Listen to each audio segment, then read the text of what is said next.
ऐसा केस जिसने पूरे इंडिया को हिला दिया। उन्होंने वहाँ देखा, उसने उनकी ज़िंदगी हमेशा के लिए बदल दी। के गले पर 2 गहरे जख्म थे। ये प्रेशर बनाया कि वो जल्द से जल्द कल्प्रिट को जेल भेजें।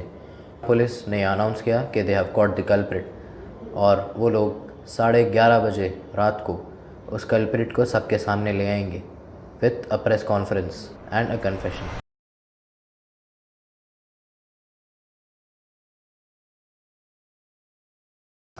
और उस मोटिव के लिए वो किसी को भी टारगेट कर सकता था।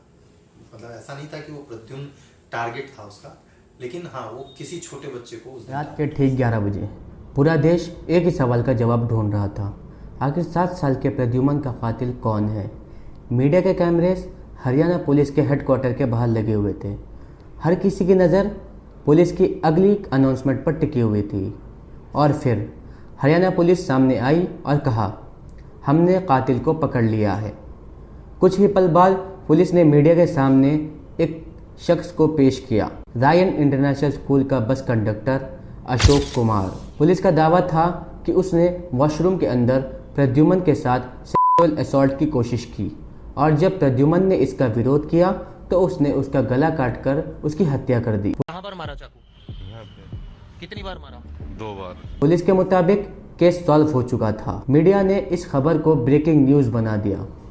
देश भर में लोगों को लगा कि प्रद्युम्न को इंसाफ मिल गया, लेकिन क्या सच में यही पूरी सच्चाई थी, या फिर असली कहानी अभी शुरू भी नहीं हुई थी। पुलिस के इस दावे के बाद पूरे देश को लगा कि प्रद्युम्न के कातिल को पकड़ लिया गया है, लेकिन जितनी तेज़ी से हरियाणा पुलिस ने इस केस को सॉल्व करने का दावा किया था, उतनी ही तेज़ी से उनकी कहानी पर सवाल उठने लगे।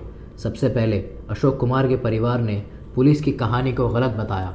उनका कहना था कि अशोक कुमार को पुलिस कस्टडी में बुरी तरह पीटा गया और उन पर जुर्म कबूल करने का प्रेशर बनाया। अशोक ने भी बाद में कोर्ट में यही दावा किया कि उसने कोई मर्डर नहीं किया और उसे ज़बरदस्ती कन्फेशन दिलाया गया। अब इस केस में सिर्फ एक मर्डर की इन्वेस्टिगेशन नहीं चल रही थी, बल्कि एक सवाल खड़ा हो चुका था, क्या हरियाणा पुलिस ने असल कातिल को पकड़ा था या फिर किसी बेकसूर को कातिल बना दिया था। पब्लिक का गुस्सा बढ़ता जा रहा था। मीडिया भी लगातार हरियाणा पुलिस की इन्वेस्टिगेशन पर सवाल उठा रहा था।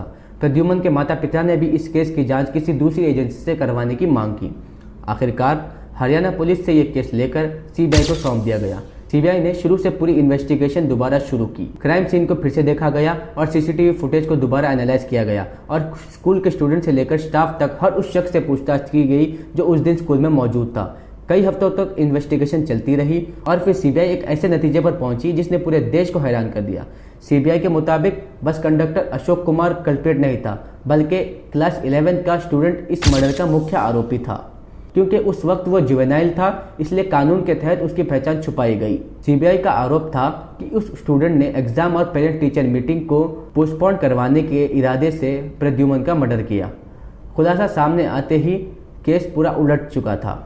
जिस बस कंडक्टर को हरियाणा पुलिस ने कातिल बताया था, सीबीआई ने उसके खिलाफ मर्डर का आरोपी हटा दिया। और सबसे बड़ा सवाल यह था, अगर सीबीआई की इन्वेस्टिगेशन सही थी तो फिर हरियाणा पुलिस इतनी जल्दी अशोक कुमार तक कैसे पहुंच गई, और अगर हरियाणा पुलिस गलत थी तो क्या उन्होंने शुरुआत का सबसे अहम घंटों में असली इन्वेस्टिगेशन को नुकसान पहुंचा चुके थे। ऐसे सवाल जिनके जवाब आज भी लोग ढूंढ रहे हैं।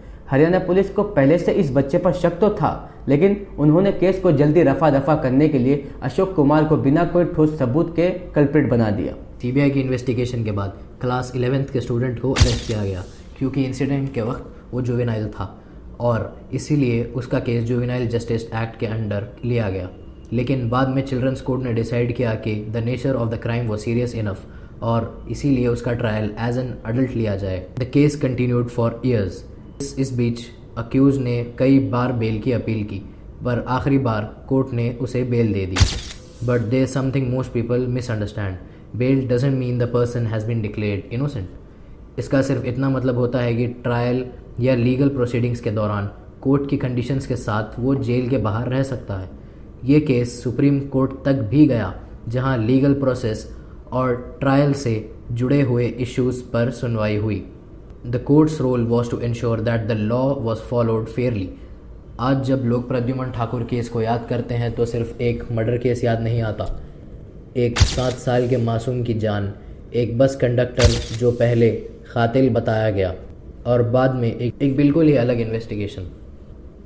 2 investigations, 2 completely different stories, but only one truth. ये केस हमें एक बहुत बड़ी बात सिखाता है. In every investigation, facts matter more than assumptions.